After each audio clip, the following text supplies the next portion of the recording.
Hello everyone, welcome to another video. ഞാനിപ്പോ ഒരു chicken cutlet ഉണ്ടാക്കാൻ പോവാണ് കേട്ടോ. പിള്ളേർക്കൊക്കെ വേണ്ടിയിട്ട് ഞാൻ ഇടയ്ക്കിടയ്ക്ക് ഉണ്ടാക്കാറുള്ളതാണ്. ഇടയ്ക്കിടയ്ക്ക് എന്ന് പറയുമ്പോൾ അറ്റ്ലീസ്റ്റ് വൺസ് ഇൻ എ വീക്കെങ്കിലും ഞാൻ ഇത് ഉണ്ടാക്കാറുണ്ട്. അപ്പൊ അതിന്റെ റെസിപ്പിയാണ് ഇന്ന് ഷെയർ ചെയ്യുന്നത്. മക്കൾക്ക് വേണ്ടി ഉണ്ടാക്കുന്ന സമയത്ത് അധികം മസാലപ്പൊടിയും അതുപോലെ പച്ചമുളകും ഒന്നും ചേർക്കാറില്ല. പക്ഷെ ഇപ്പൊ ഇവിടെ ഞാൻ ആവശ്യത്തിനുള്ള മസാലപ്പൊടികളൊക്കെ ചേർത്തിട്ടാണ് കാണിക്കുന്നത്. പക്ഷെ പച്ചമുളക് ഞാൻ ഒഴിവാക്കിയിട്ടുണ്ട്, കാരണം അത് കണ്ടു കഴിഞ്ഞാൽ അവർ കഴിക്കില്ല. അതുകൊണ്ടാണ്. അപ്പോൾ അതിന്റെ റെസിപ്പിയാണ് ഇന്ന് ഷെയർ ചെയ്യുന്നത്. മാത്രമല്ല ഇൻഗ്രീഡിയൻസ് എല്ലാം തന്നെ ഞാൻ ഇവിടെ റെഡിയാക്കി വെച്ചിട്ടുണ്ട്.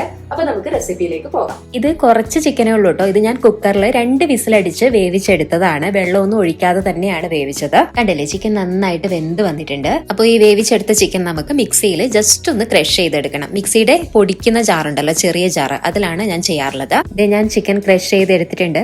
ചിക്കൻ കടിക്കാൻ വേണമല്ലോ, അപ്പൊ അതുകൊണ്ട് ഇതുപോലത്തെ പീസസ് ഒക്കെ വേണം കേട്ടോ. ഇതൊരു പാത്രത്തിലിട്ട് മാറ്റി വെക്കാം. ചിക്കൻ കറിക്ക് വേണ്ടി നമ്മൾ എടുക്കുന്ന ചിക്കൻ കഷ്ണങ്ങൾ ഉണ്ടല്ലോ, ചെറിയ കഷ്ണങ്ങൾ, അത്തരത്തിലുള്ള ഏതാണ്ട് ഒരു 10-12 കഷ്ണങ്ങളാണ് ഞാൻ വേവിച്ചെടുത്തത്. ഇനി നമുക്ക് ബ്രെഡ് ക്രംസ് ഉണ്ടാക്കാം. ഞാൻ ഇവിടെ സാൻഡ്വിച്ച് ബ്രെഡ് ആണ് വാങ്ങിച്ചത്. അതുകൊണ്ട് തന്നെ നമുക്ക് നാട്ടിൽ കിട്ടുന്ന ബ്രെഡിന്റെ സൈസ് അല്ല, കുറച്ചുകൂടെ വലിയ ബ്രെഡ് സ്ലൈസസ് ആണ്.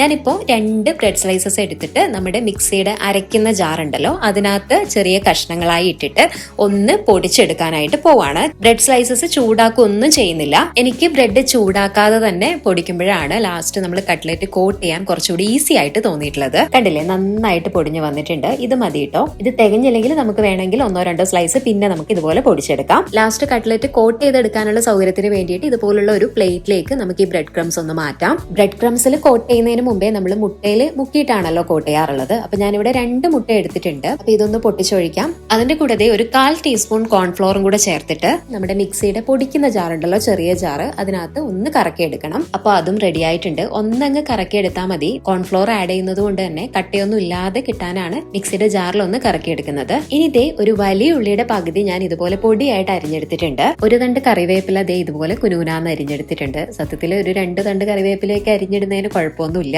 ഇവിടെ കറിവേപ്പില കുറവായിരുന്നു കേട്ടോ, അതുകൊണ്ടാണ് ഒരു തണ്ട് എടുത്തത്. പിന്നെ കുറച്ച് മല്ലിച്ചെപ്പും അരിഞ്ഞു വെച്ചിട്ടുണ്ട്. പിന്നെ ദേ ഒരു ചെറിയ സ്പൂണിൽ 1 സ്പൂണ് ജിഞ്ചർ ഗാർലിക് പേസ്റ്റും കൂടെ റെഡിയാക്കി വെച്ചിട്ടുണ്ട്. ഗാർലിക് നല്ല വലിപ്പമുള്ളതായിരുന്നു, അതുകൊണ്ട് തന്നെ ഞാൻ 4 അല്ലിയാണ് എടുത്തിട്ടുള്ളത്. അതുപോലെ ജിഞ്ചർ അതിനേക്കാളും കുറച്ച് കുറവ് വരുന്ന രീതിയിൽ ഒരു ചെറിയൊരു കഷ്ണമാണ് എടുത്തിട്ടുള്ളത്. ഇനി നമുക്ക് മസാലപ്പൊടികൾ ഏതൊക്കെയാണ് വേണ്ടതെന്ന് നോക്കാം. കുറച്ച് മഞ്ഞൾപ്പൊടി വേണം, പിന്നെ കാശ്മീരി ചില്ലി പൗഡർ, മല്ലിപ്പൊടി, മെയിൻ ആയിട്ട് പിന്നെ ഞാൻ ചേർക്കുന്നത് മീറ്റ് മസാലയാണ്. പിന്നെ കുരുമുളക് പൊടിയും ഗരം മസാലയും കൂടെ വേണം. മീറ്റ് മസാല ഇല്ലെങ്കിൽ ചിക്കൻ മസാല ചേർത്താലും മതി. അപ്പോ ഇൻഗ്രീഡിയൻസ് എല്ലാം റെഡിയായ സ്ഥിതിക്ക് ഇനി നമുക്ക് കുക്കിംഗ് സ്റ്റാർട്ട് ചെയ്യാം. ഞാനിവിടെ 1 ടീസ്പൂൺ സൺഫ്ലവർ ഓയിൽ ആണ് ഒഴിച്ചേക്കുന്നത്. വെളിച്ചെണ്ണ വേണമെങ്കിലും യൂസ് ചെയ്യാം. എനിക്ക് എപ്പോഴും സ്നാക്സ് ഒക്കെ ഉണ്ടാക്കുന്ന സമയത്ത് ഫ്ലേവേർഡ് ഓയിൽ അത്ര ഇഷ്ടമല്ല, അതുകൊണ്ടാണ് ഞാൻ സൺഫ്ലവർ ഓയിൽ യൂസ് ചെയ്യുന്നത്.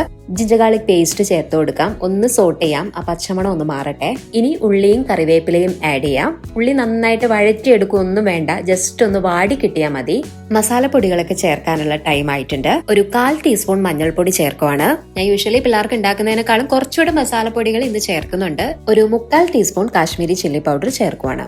ഒരു 1/2 ടീസ്പൂൺ മല്ലിപ്പൊടി. ഇനി മെയിൻ ആയിട്ടുള്ള മസാല പൗഡർ, അതായത് മീറ്റ് മസാല, 2 ടീസ്പൂൺ ചേർക്കുവാണ്. ഇനി നമുക്ക് പൊടികളെല്ലാം ചെറുതായിട്ടൊന്ന് ചൂടാക്കിയെടുക്കാം.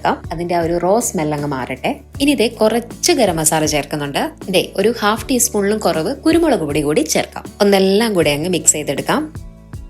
ഇനി നമ്മുടെ സ്മാഷ്ഡ് പൊട്ടറ്റോ അങ്ങ് ചേർത്ത് കൊടുക്കാം. മസാലപ്പൊടികളുമായി നന്നായിട്ടൊന്ന് മിക്സ് ചെയ്തെടുക്കാം. ഉരുളക്കിഴങ്ങ് വേവിച്ചപ്പോൾ ഞാൻ ആവശ്യത്തിനുള്ള ഉപ്പ് ചേർത്തിട്ടുണ്ടായിരുന്നു. ഇനി നമുക്ക് ചിക്കൻ കൂടെ ചേർക്കാം. ചിക്കനിൽ ഞാൻ ആവശ്യത്തിനുള്ള ഉപ്പിട്ടിട്ടാണ് വേവിച്ചെടുത്തത്, അതുകൊണ്ടാണ് ഞാൻ ഇപ്പോൾ ഉപ്പിടാത്തത് കേട്ടോ. എല്ലാം ചേർത്തതിന് ശേഷം നമുക്ക് ടേസ്റ്റ് ചെയ്ത് നോക്കിയിട്ട് ഉപ്പിടാം. ഇനി ഇതേ മല്ലിച്ചപ്പ് ചേർത്ത് കൊടുക്കുവാണ്.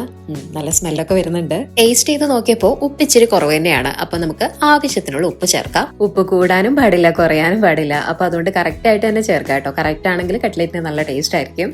ഇനി നമ്മുടെ പ്രധാനപ്പെട്ട ഐറ്റം ചേർക്കുവാണ്. ഇത് നേരത്തെ ചിക്കൻ കുക്കറിൽ വേവിച്ചപ്പോൾ ഇറങ്ങി വന്ന വെള്ളമാണ്, അതായത് ചിക്കൻ സ്റ്റോക്ക് ആണ്. അതൊരു 1/2 ഗ്ലാസ് എനിക്ക് കിട്ടിയിട്ടുണ്ട്. ഞാൻ വെള്ളം ഒന്നും ചേർക്കാതെയാണ് ചിക്കൻ വേവിച്ചത്. അപ്പോൾ ചിക്കൻ സ്റ്റോക്കും കൂടെ ചേർത്തിട്ട് നന്നായിട്ട് മിക്സ് ചെയ്യുവാണ്. ചിക്കൻ സ്റ്റോക്ക് ചേർക്കുമ്പോൾ ടേസ്റ്റ് ഒന്നുകൂടെ അങ്ങ് കൂടും കേട്ടോ. അപ്പോൾ എല്ലാ ഇൻഗ്രീഡിയൻസും നമ്മൾ ആഡ് ചെയ്ത് കഴിഞ്ഞു. ഇനി അടച്ചു വെച്ച് നന്നായിട്ടൊന്ന് ആവി കയറ്റി എടുക്കണം. മസാലപ്പൊടിയൊക്കെ ചേർത്ത് തുടങ്ങുമ്പോൾ തന്നെ ഫ്ലെയിം ലോ ഫ്ലെയിമിൽ വെക്കണം. ഇനി നമുക്ക് തുറന്ന് എല്ലാം കൂടെ നന്നായിട്ടൊന്ന് മിക്സ് ചെയ്യാം. നന്നായിട്ട് ആവി കയറിയിട്ടുണ്ട്. അപ്പൊ ഇനി ഫ്ലെയിം ഓഫ് ചെയ്യാം. ഇനി ഇത് നമുക്കൊരു പ്ലേറ്റിലേക്ക് മാറ്റാം. തണുത്താലല്ലേ നമുക്ക് കട്ട്ലറ്റ് ഉണ്ടാക്കാനായിട്ട് പറ്റുള്ളൂ.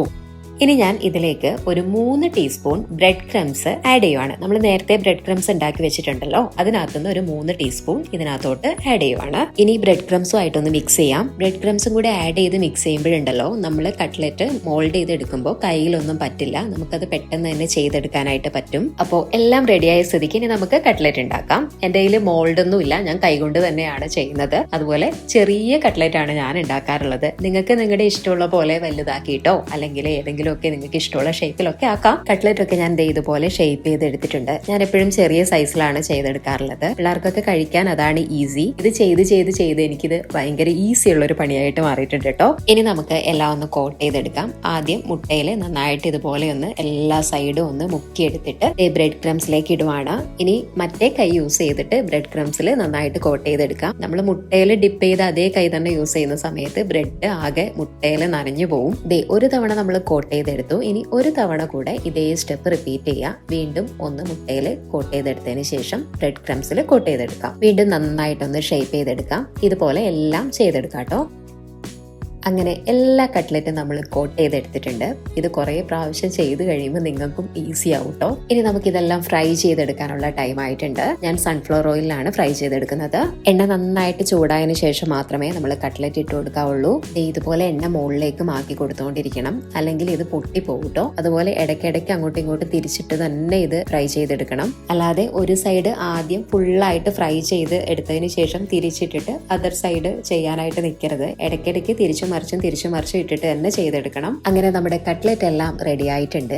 കുറച്ച് ടൊമാറ്റോ സോസൊക്കെ കൂട്ടി നല്ല ചായയൊക്കെ ഉണ്ടാക്കി പിള്ളേരുടെ കൂടെയൊക്കെ ഇരുന്ന് കഴിക്കാൻ അടിപൊളി ടേസ്റ്റ് ആണ്.